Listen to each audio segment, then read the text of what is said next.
실제 헬기 크기와 다른 작은 헬기로 주민을 안심시킨 뒤 소방 헬기장 조성을 추진한 사실 지난해 전해드린 바 있습니다. 강풍과 소음에 대한 민원이 빗발치자 소방본부가 뒤늦게 방풍벽을 세우고 나무를 심었는데요. 또다시 논란입니다. 토지 소유주와 토지 매매 협상을 마무리 짓지도 않고 서둘러 사업을 추진하면서 갈등이 계속되는 겁니다. 박혜진 기자가 취재했습니다. 들깨와 콩농사를 짓는 이영만 씨는 지난해부터 농사를 짓지 못하고 있습니다. 소방 헬기장이 밭 바로 옆에 들어서 하루에도 수차례 헬기가 떠 바람이 심하게 불기 때문입니다. 이 씨를 비롯한 주민들의 민원에 뒤늦게 소방본부는 지난해 7월 방음수와 방풍벽을 설치하기로 했습니다. 이 씨의 땅 일부를 사용하는 게 불가피했던 소방본부는 2천여 제곱미터를 전부 사들일 테니 일부를 우선 쓰게 해달라는 승낙을 받았습니다.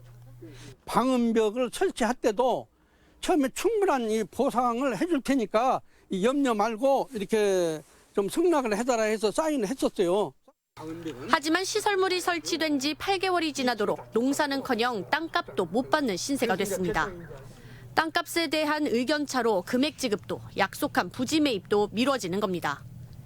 시설물 설치 전 계약 내용을 보면 애초 금액과 관련된 보상 절차나 방식을 찾아볼 수 없습니다. 감정평가에 의해 보상하겠다는 구체적인 보상 방식 안내가 최초로 이뤄진 건 공사를 마친 뒤 3개월이나 지난 후였습니다. 감정평가를 원하지 않는다며 수차례 거절한 기록이 소방본부 내부 문서에도 남아있지만 공사가 끝난 뒤에 보상 방식을 일방적으로 통보한 셈입니다.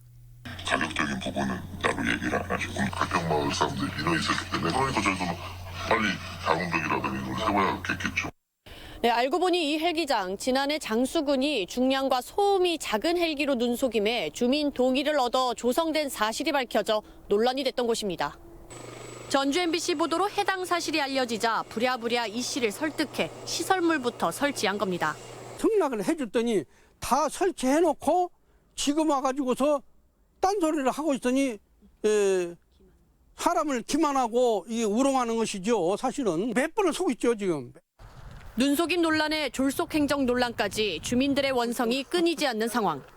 취재가 진행되자 소방본부는 민원인과 협의해 보상을 추진하고 있다는 입장을 밝혀왔습니다. MBC 뉴스 박혜진입니다.